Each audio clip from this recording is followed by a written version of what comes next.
सभी साथियों को Ram Ram. GK GS by Harish Bhardwaj official YouTube channel पर आप सभी का स्वागत करता हूं। आई होप आप सभी अच्छे होंगे और आपकी जो तैयारी है हरियाणा पुलिस के लिए या फिर ग्रुप डी के लिए या फिर एचएसएससी सीईटी मेंस के लिए काफ़ी अच्छी तैयारी जो है आपकी चल रही होगी। HSSC last 5 year PYQ series के अंदर जो है आज हम यहाँ पे 18वां भाग डिस्कस करने वाले हैं। बार बार कहता हूँ, जो प्रीवियस वीडियोज़ मेरी आई है 17 भाग इससे पहले मैं डिस्कस कर चुका हूं, उनको जो है आपको जरूर देखना है, जिससे आपको जो है काफ़ी अच्छे से नॉलेज हो सके। हर क्वेश्चन के बारे में अच्छे से जो है मैंने डिस्कस किया है, एनालाइज किया है, तो उस चीज़ों को जो है आप ज़रूर देखिएगा। हर क्वेश्चन को जो है मैं बार बार रिपीट नहीं कर सकता, जिससे जो है आप बोर भी हो जाएंगे। इसीलिए कुछ क्वेश्चन ऐसे होते हैं जो शायद आप पहली बार देख रहे हो इस वीडियो के अंदर, लेकिन उसको डिटेल से जो मैंने समझाया था उसको मैंने प्रीवियस वीडियो में जो है समझाया था। इसीलिए बार बार बोलता हूँ कि प्रीवियस वीडियो जो है देखनी बेहद जरूरी है। ठीक है, तो चलिए बिना किसी टाइम वेस्ट के जो है वीडियो सेशन को शुरुआत कर लेते हैं और चलते हैं क्वेश्चन नंबर फर्स्ट पर। बाकी बातें वीडियो के एंड में कर लेंगे। ठीक है, तो क्वेश्चन नंबर फर्स्ट में क्या कहता है, भारत के उत्तरी रेलवे क्षेत्र का मुख्यालय जो है ये कहां पर स्थित है। भारत के उत्तरी रेलवे क्षेत्र का जो मुख्यालय है ना, सबसे पहले मैं आपको बता देता हूं, उत्तरी रेलवे क्षेत्र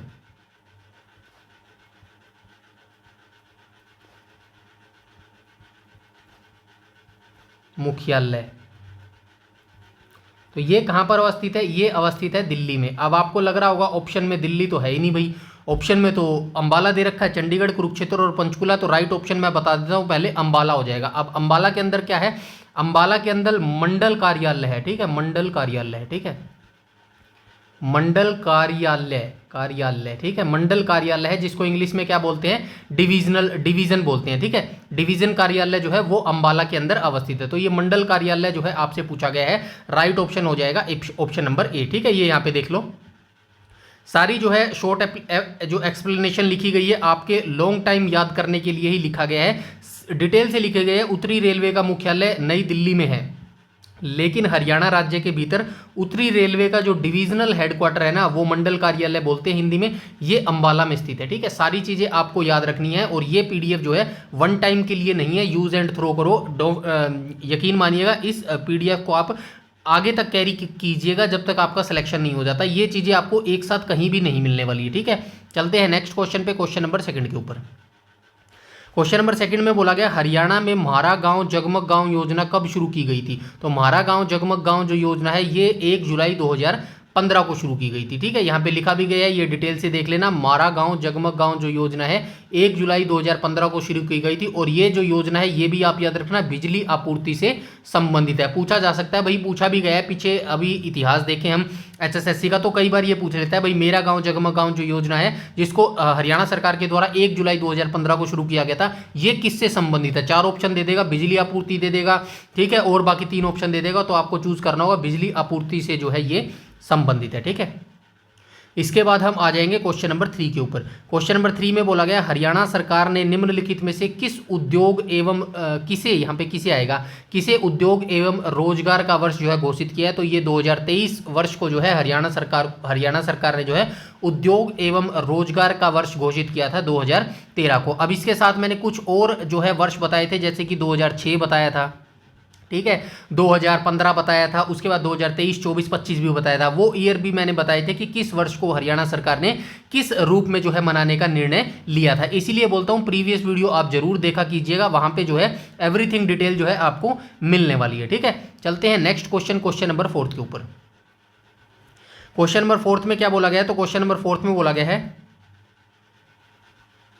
क्वेश्चन नंबर 4 में बोला गया, चंडीगढ़ का जो मास्टर प्लान है मानव शरीर के अनुरूप है। तो चंडीगढ़ का जो प्लान बनाया गया था ना, यानी कि चंडीगढ़ का जो डिजाइन बनाया गया था वो किसके अनुरूप बनाया गया, जो हम मानव है ना, मानव ह्यूमन बॉडी, हमारे ह्यूमन बॉडी के अकॉर्डिंग ही जो है चंडीगढ़ का प्लान बनाया गया है। और निम्नलिखित में से किसे इसका हृदय कहा जाता है, तो सिटी सेंटर को जो है इसका दिल कहा जाता है। ठीक है, हृदय आप समझ रहे हैं ना, ये दिल कहा जाता है सिटी सेंटर को। ठीक है, सिटी सेंटर को चंडीगढ़ का जो है दिल बोला जाता है। और ये जो चंडीगढ़ का प्लान था ये किसने तैयार किया था, ये ली कार्बूजिए ने तैयार किया था। ठीक है, ली कार्बूजिए, ठीक है, ली कार्बूजिए ने तैयार किया था, और फ्रांस का ये रहने वाला था। और इसकी नींव कब रखी गई थी, चंडीगढ़ की जो नींव है 1952, हाँ 1952 में जो है ये नींव रखी गई थी। और इसको किसके सपनों का भारत कहा जाता है, तो पंडित जवाहरलाल नेहरू, जवाहरलाल नेहरू, जी के सपनों का शहर कहा जाता है। ठीक है, ये चीज आप याद रखेंगे। कई बार जो है ये क्वेश्चन पूछा जा चुका है कि भाई चंडीगढ़ की जो नींव 1952 में रखी गई थी, किसके इसे जो है सपनों का शहर कहा जाता है, तो पंडित जवाहरलाल नेहरू का जो है सपनों का शहर इसको बोला जाता है। ठीक है, आई होप यहाँ तक चीजें सारी क्लियर हो गई होंगी। काफी जो है सिंपल वे में मैं आपको समझा रहा हूँ। फिर भी अगर आपको कोई डिफिकल्टी लगती है तो आप कमेंट सेक्शन में बता दीजिएगा। आपके अकॉर्डिंग जितना ईजी आपको लगेगा उसी हिसाब से मैं यहाँ पे डिस्कस आपके साथ करूंगा। ठीक है, क्वेश्चन नंबर 5 में क्या बोला गया, यह भारत में खेलों के लिए एक अलग कॉलेज बनाने वाला उच्च शिक्षा का पहला संस्थान है। तो कौन सा हो जाएगा, ऑप्शन नंबर बी हो जाएगा, चौधरी चरण सिंह कृषि विश्वविद्यालय। एचएसएससी के द्वारा भी चौधरी चरण सिंह कृषि विश्वविद्यालय ही जो है आंसर दिया गया है। मैं चेक कर चुका हूँ, राइट ऑप्शन नंबर बी ही होगा। दोनों चीज याद रखनी है। ये जो MDU है ना, महर्षि दयानंद यूनिवर्सिटी, इसकी स्थापना कब हुई थी, 1976 में इसकी स्थापना हुई थी। चौधरी चरण सिंह हरियाणा कृषि विश्वविद्यालय की स्थापना कब हुई थी, इसकी स्थापना कब हुई थी, 2 फरवरी 1970। ठीक है, 2 फरवरी 1970 को इसकी स्थापना हुई थी। और ये जो है किस नाम से हुई थी, तो ये जो है कृषि विश्वविद्यालय से नाम से हुई थी। और इसका जो है नाम चेंज किया गया था 1991 में। ठीक है, 1991 में इसका नाम क्या कर दिया गया था, चौधरी चरण सिंह CCSHAU। ठीक है, HAU, ये इसका नाम कब किया गया था, CCSHAU की फुल फॉर्म हो जाएगी चौधरी चरण सिंह हरियाणा एग्रीकल्चर यूनिवर्सिटी, ये इसकी फुल फॉर्म हो जाएगी। और इसका जो नाम चेंज है वो 1991 में किया गया था। दोनों डेट्स याद रखना। आज तक जो है 2 फरवरी 1970 पूछी गई है। डेफिनेटली ये क्वेश्चन भी आपसे पूछा जा सकता है, जिस हिसाब से कॉम्पिटिशन बढ़ता जा रहा है और वैकेंसी कम होती जा रही है। इसीलिए कोई भी चीज हमें जो है स्किप नहीं करनी है। ठीक है, यहाँ पे डिटेल से लिखा भी गया, ये देख लो। चौधरी चरण सिंह हरियाणा कृषि विद्यालय की स्थापना 2 फरवरी 1970 को हरियाणा कृषि विश्वविद्यालय के रूप में हुई थी। ठीक है, हरियाणा कृषि विश्वविद्यालय के रूप में इसकी स्थापना हुई थी। बाद में 31 अक्टूबर 1991 को इसका नाम बदलकर जो है चौधरी चरण सिंह हरियाणा कृषि विश्वविद्यालय कर दिया गया था। MDU की स्थापना 1976 में हुई थी। ठीक है, कॉमेंट सेक्शन में प्लीज मेरे सारे भाई बहन जो है ये जरूर बताइएगा वीडियो सेशन आपको कैसा लग रहा है। कमेंट सेक्शन में ये भी बताइएगा टोटल जितने मैं क्वेश्चन यहाँ पे डिस्कस करता हूँ इनमें से कितने जो है एग्जैक्ट जो है आप यहाँ पर ठीक कर पाते हैं। और बस मेरे मोटिवेशन के लिए आपको इतना सा काम करना है, वीडियो को ज़्यादा से ज़्यादा लाइक और शेयर करना है। ठीक है, दोनों मिलकर जो है क्या करेंगे, हरियाणा पुलिस कांस्टेबल में इस बार सिलेक्शन जो है लेकर ही रहेंगे। ठीक है, चलते हैं नेक्स्ट क्वेश्चन नंबर 6 के ऊपर। क्वेश्चन नंबर 6 में बोला गया राज्य की उत्कृष्ट खिलाड़ी के लिए हरियाणा सरकार का जो सर्वोच्च पुरस्कार है कौन सा है। तो ये पूछा गया है जो हरियाणा के उत्कृष्ट खिलाड़ी है, यानी कि स्पोर्ट्स के अंदर हरियाणा का सबसे बड़ा जो पुरस्कार है वो कौन सा हो जाएगा, भीम पुरस्कार हो जाएगा। इसकी जो है शुरुआत कब हुई थी, 1985-86 में इसकी शुरुआत हुई थी। ठीक है, 1985-86 में हुई थी। वहीं मैं भारत के सर्वोच्च पुरस्कार की बात करूं, भारत का सर्वोच्च खेल पुरस्कार,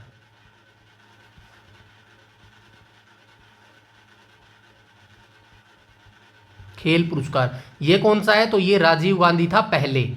राजीव गांधी था पहले थे का क्या मतलब है, इसकी शुरुआत हुई थी 1991-92 में। ठीक है, 1991-92 में इसकी शुरुआत हुई थी। लेकिन अभी रिसेंटली 2021 में इसका नाम चेंज कर दिया गया है। और नाम चेंज करके क्या कर दिया गया है, मेजर ध्यानचंद जो है इसका नाम कर दिया गया है, मेजर ध्यानचंद। ठीक है, ये चीज आप याद रखेंगे। ठीक है, यहाँ पे आप देख लेना, ये 1986-87 में हुई थी। भाई ये 85-86 लिख दिया क्या मैंने, कोई बात नहीं। ठीक है, ये 86-87 में हुई थी। ठीक है, 86-87 में जो है इसकी शुरुआत हुई थी। भीम पुरस्कार की जो स्थापना है ये 1986-87 में हुई थी। ठीक है, चलते हैं नेक्स्ट क्वेश्चन में, क्वेश्चन नंबर 7 पर। क्वेश्चन नंबर 7 में क्या बोला गया, तो क्वेश्चन नंबर 7 में बोला गया निम्नलिखित में से कौन सी योजना हरियाणा सरकार द्वारा परिवार नियोजन के लिए समापन के तरीके और जनसंख्या वृद्धि नियंत्रण के उपाय को शुरू करने के लिए अपनाई गई थी। तो ये कौन सी जो है योजना हरियाणा सरकार के द्वारा अपनाई गई थी जिसके अंदर परिवार नियोजन के समापन के तरीके और जनसंख्या वृद्धि नियंत्रण के जो है उपाय बताए गए थे। तो ये शुरू की गई थी योजना देवी रूपक योजना। ठीक है, इस योजना को कब शुरू किया गया था, 2002 में जो है देवी रूपक योजना को शुरू किया गया था। ठीक है, तीनों डेट्स आप याद रखना। देवी रूपक योजना जो है कब शुरू की गई थी, 2002 में शुरू की गई थी। और इसका उद्देश्य क्या था, तो इसका उद्देश्य था भाई, ये इसका उद्देश्य था कि परिवार नियोजन, 1 सेकेंड, तो इसका जो है उद्देश्य था परिवार नियोजन के समापन के तरीके और जनसंख्या सब वृद्धि नियंत्रण के उपाय को शुरू करना। ठीक है, ये चीज़ें भी जो है आप याद रखेंगे। उसके बाद ये हमारे जो है सोशल मीडिया आइकन है, यहाँ से भी आप जो है हम तक पहुँच सकते हैं। बस ये जो टेलीग्राम चैनल है इसको जरूर जो है इंपॉर्टेंट तरीके से आप ज्वाइन कर लेना, क्योंकि इस वीडियो सीरीज की जितने भी PDF हैं, जितने भी क्वेश्चन पेपर हैं, जितने भी रिजल्ट PDF होती है, सब कुछ जो है टेलीग्राम पर ही प्रोवाइड करवाया जाता है। ठीक है, नेक्स्ट क्वेश्चन पे आ जाएंगे, क्वेश्चन नंबर 8 के ऊपर। क्वेश्चन नंबर 8 में बोला गया है भाई हरियाणा सरकार ने डैश योजना शुरू की है, एक योजना जो गौशालाओं को चारा आपूर्ति करने वाले और उगाने वाले आएगा, यहाँ पे उगने वाले लिख दिया, उगाने वाले आएगा। ठीक है, उगाने वाले कृषकों को ₹10,000 प्रति एकड़ की वित्तीय सहायता देती है। तो हरियाणा सरकार ने ऐसी कौन सी योजना शुरू करी है जिस योजना के तहत जो गौशालाएं होती है ना, जहाँ पे जो है गऊ माताओं को रखा जाता है, जो बेसहाराएं गऊ माता होती है या फिर जिनको चोट लग जाती है, जिनको खुले में लोग छोड़ देते हैं, उनको जो है गौशालाओं में रखा जाता है। लेकिन जो गौशाला में रखेंगे, अब जाहिर सी बात है यार, गौशाला में जो पशुओं को रखेंगे उनके खाने के लिए तो चाहिएगा ना चारा, तो उनके खाने के लिए जो चारा होता है ना, उसकी आपूर्ति करने के लिए हरियाणा सरकार ने जो है एक योजना शुरू की है जिसका नाम है चारा बिजाई। तो चारा बिजाई योजना के तहत जो है किसानों को ₹10,000 प्रति एकड़ की जो है वित्तीय सहायता ये दी जाती है। ठीक है, ये चीज़ आप याद रखेंगे। इसके बाद हम आ जाएंगे नेक्स्ट क्वेश्चन नंबर 9 के ऊपर। ठीक है, क्वेश्चन नंबर 9 में बोला गया है देश में औसत धान उत्पादन के मामले में हरियाणा पंजाब के बाद दूसरे स्थान पर आता है। ठीक है, ये पंजाब आ जाएगा, पहले स्थान पर कौन सा आ जाएगा, पंजाब आ जाएगा। और देश में औसत धान यानी कि औसत जो धान होती है ना, चावल जिनको बोलते हैं, उसके उत्पादन के मामले में जो है हरियाणा पंजाब के बाद दूसरे स्थान पर आता है। ठीक है, उसके बाद चलते हैं हम क्वेश्चन नंबर 10 के ऊपर। क्वेश्चन नंबर 10 में क्या बोला गया, तो 10 में बोला गया भाई निम्नलिखित में से कौन सी झील हरियाणा के गुरुग्राम जिले में स्थित नहीं है। तो खलीलपुर झील तो जो है गुड़गांव के अंदर स्थित है, सुल्तानपुर झील भी जो है गुड़गांव के अंदर है, कोटला झील भी गुड़गांव के अंदर है। एक झील और मैं बता देता हूँ, दमदमा झील। ठीक है, दमदमा झील ये कहाँ पर अवस्थित है, तो ये भी जो है गुड़गांव के अंदर अवस्थित है। बड़खल झील जो है ये कहाँ पर अवस्थित है, तो ये फरीदाबाद के अंदर अवस्थित है। ठीक है, फरीदाबाद के अंदर अवस्थित है, यही इसका जो है ऑप्शन राइट हो जाएगा, क्योंकि हमसे पूछा गया कौन सी झील जो है गुड़गांव के अंदर अवस्थित नहीं है। तो बड़खल झील जो है गुड़गांव के अंदर अवस्थित नहीं है, क्योंकि ये झील कहाँ पर है, फरीदाबाद जिले के अंदर अवस्थित है। ठीक है, इसके बाद हम आ जाएंगे नेक्स्ट क्वेश्चन नंबर 11 पर। क्वेश्चन नंबर 11 में बोला गया हरियाणा सरकार द्वारा महिला एवं किशोरी सम्मान योजना के अंतर्गत डैश वितरित किए जाते हैं। तो सैनिटरी नैपकिन जो है ये हरियाणा सरकार के द्वारा महिला एवं किशोरी सम्मान योजना के तहत जो है वितरित किए जाते हैं। मेन इंपॉर्टेंट चीज़ है ये याद रखना, हरियाणा महिला एवं किशोरी सम्मान जो योजना है इसको 2020 में जो है शुरू किया गया था, और हरियाणा जो महिला आयोग है ना वही जो है इसकी संचालन करता है, इसकी देखरेख करता है इस स्कीम की। ठीक है, उसके बाद क्वेश्चन नंबर 12 है, काफ़ी इंपॉर्टेंट है। हरियाणा पंचायती राज अधिनियम के अनुसार ग्राम सभा निम्नलिखित में से किस तिथि को आयोजित होनी चाहिए। तो ये ग्राम सभा जो है ना, मैं थोड़ा सा इसके बारे में बता देता हूं आपको। ग्राम सभा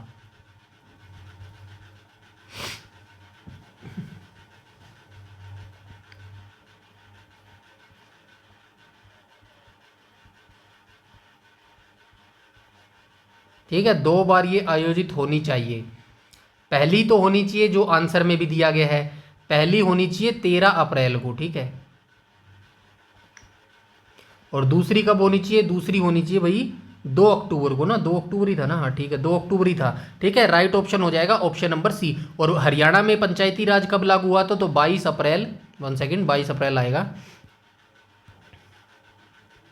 22 अप्रैल 1994 को। ठीक है, 22 अप्रैल 1994 को जो है हरियाणा में पंचायती राज अधिनियम जो है ये लागू हुआ था। लिखा भी गया है यहाँ पे देख लो, 2 बार जो है आयोजित होनी चाहिए। पहली बैठक 13 अप्रैल को, दूसरी बैठक 2 अक्टूबर को आयोजित होनी चाहिए। और हरियाणा में पंचायती राज अधिनियम जो है 22 अप्रैल 1994 को लागू हुआ था। सारी इंपॉर्टेंट जानकारी आपके एग्जाम पॉइंट ऑफ व्यू से जो है यहाँ पे लिखी गई है। ठीक है, तो याद रखिएगा, PDF को पढ़ते रहिएगा और वीडियो को लाइक और शेयर जरूर कर देना प्लीज़। ठीक है, ये आपसे हम्बल रिक्वेस्ट है मेरी, लाइक और शेयर की। ठीक है, उसके बाद चलते हैं क्वेश्चन नंबर 13 पर।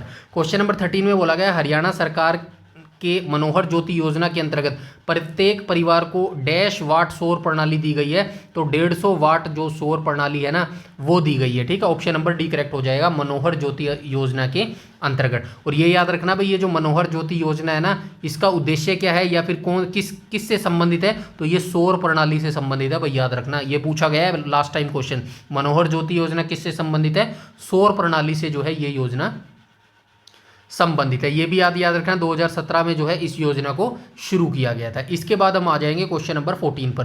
क्वेश्चन नंबर 14 में बोला गया इस योजना के अंतर्गत, यानी कि कौन सी योजना के अंतर्गत हरियाणा राज्य के ग्रामीण और शहरी क्षेत्र में किराना दुकानों की एक श्रृंखला शुरू की जाएगी। ये दुकानें वहनीय मूल्यों पर बेहतरीन गुणवत्ता की आवश्यक और दैनिक उपभोग के उत्पाद जो है वितरित करेंगी। तो कौन सी योजना के अंतर्गत आता है, तो यह आता है हर हित स्टोर। ऑप्शन नंबर 1 करेक्ट हो जाएगा क्वेश्चन नंबर 14A।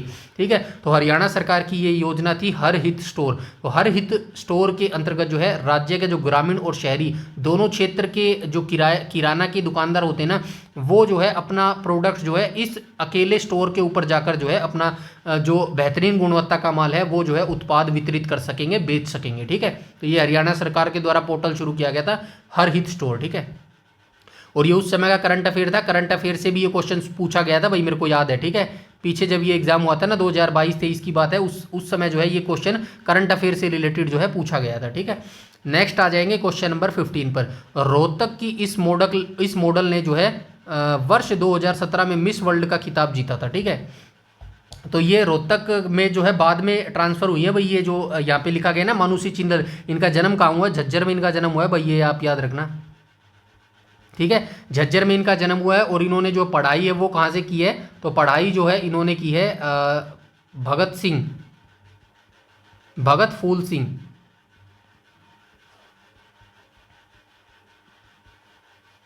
फूल सिंह महिला विश्वविद्यालय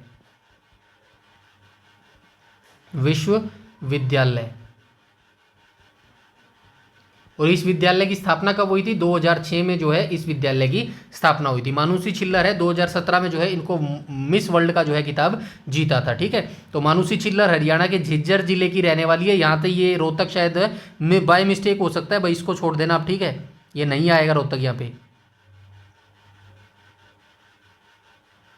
ठीक है, तो इनका जो जन्म है झज्जर जिले में जो है इनका जन्म हुआ है और हरियाणा में भगत फूल सिंह महिला विश्वविद्यालय से जो इन्होंने कौन सी डिग्री प्राप्त की है, MBBS की जो है डिग्री प्राप्त की है। नेक्स्ट क्वेश्चन पे चलते हैं, क्वेश्चन नंबर 16। और 16 में क्या बोला गया है, हरियाणा का यह जिला किसी भी 12 नदी से रहित है। यानी कि हरियाणा का कौन सा जिला है जहाँ पर 12 नदी जो है बहती रहती है, तो ये हो जाएगा पंचकूला। ठीक है, 5 कूपों के नाम पर जो है इसका नाम पड़ा है, 5 कूपों के नाम पर, 5 कूपों के नाम पर जो है इसका नामकरण हुआ है। और इसकी स्थापना कब हुई थी, 1995 में जो है पंचकूला जिले का निर्माण किया गया था। ठीक है, उसके बाद हम आ जाएंगे क्वेश्चन नंबर 17 पर। 17 में कहा गया हर्षवर्धन द्वारा नहीं लिखा गया है। तो हर्षवर्धन के बारे में कंप्लीट डिटेल से जानकारी जो है मैं प्रीवियस वीडियो में जो है आपको बता चुका हूँ। सो इस वीडियो में मैं आपको नहीं बताने वाला, तो मैं आपको डायरेक्ट बताऊंगा।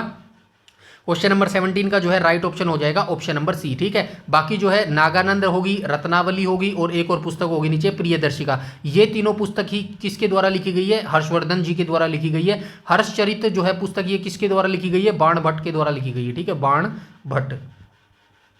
बाण भट्ट के द्वारा लिखी गई है और ये इनके दरबारी कवि भी होते थे। ठीक है, दरबारी कवि होते थे। ठीक है, दरबारी कवि जो है बाण भट्ट ये हर्षवर्धन के समय में होते थे। ठीक है, हर्षवर्धन,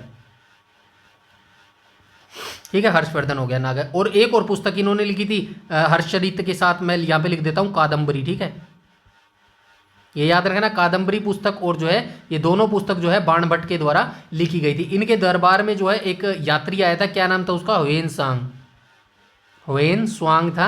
और इसके द्वारा कौन सी पुस्तक लिखी गई है, इसके द्वारा जो है CU की पुस्तक लिखी गई है। ठीक है, ये पुस्तक कई बार पूछी गई है, इसीलिए मैंने बताया ह्वेन स्वांग के द्वारा जो है CU की पुस्तक लिखी गई है। ठीक है, ये आज के हमारे 17 क्वेश्चन थे जो हमने यहाँ पे डिस्कस किए और नीचे ऑफिशियल आंसर भी जो है आपको मिल जाएंगे। वीडियो सेशन में जरूर बताइएगा वीडियो सेशन आपको कैसा लगा है। इस वीडियो की PDF जो है बिल्कुल फ्री में आपको हमारे टेलीग्राम चैनल पर मिल जाएगी, जिसका लिंक आपको इसी वीडियो के डिस्क्रिप्शन में मिल जाएगा। इसके अलावा कोई भी अगर आपका डाउट, क्वेरी या सजेशन है तो आप कमेंट सेक्शन में कमेंट करके वो भी बता सकते हैं। और आज के वीडियो में इतना ही, मिलते हैं कल वाली वीडियो में, तब तक के लिए धन्यवाद। ठीक है।